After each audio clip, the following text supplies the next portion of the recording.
Hello guys, in this video I will show you how to buy Bitcoin using the Cash app. But first of all, I just want to mention, please don't forget to subscribe to my channel, because at 10,000 subscribers I will show you my whole YouTube revenue statistics and my growth strategy. So let's jump into it. First of all, open the Cash app, and when you are in the Cash app, you will have to click on this little Bitcoin icon in the far right side here, and if you tap on it, it will open up the Bitcoin section of the Cash app, and here you will see all the useful information. Buy Bitcoin instantly.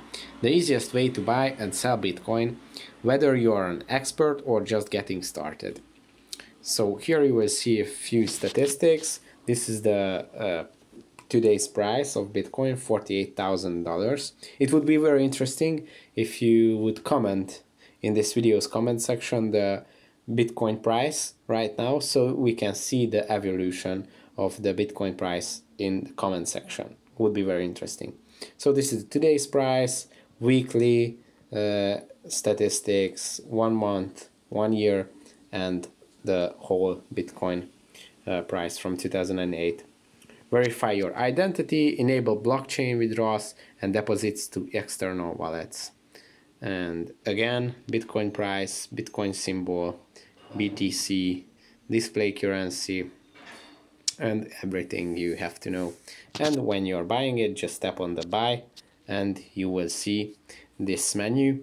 So you can buy Bitcoin for as little as $1 or 10 or 20 or 50 or 100. I'm not sure what is the max limit, so we should check that out. So let's see, if I want to buy $1,000 worth of Bitcoin, I can. 10,000 I can, but 100,000 can't. So I guess it's 99,000 is the upper limit. Yeah, I can buy 99,999 worth of Bitcoin, but can't 100,000. So yeah, that it's good to know that's the limit. So that's it for this video. I hope it was helpful for you. If it was, please consider subscribing, because that would be really helpful for me, and see you in the next one. Bye.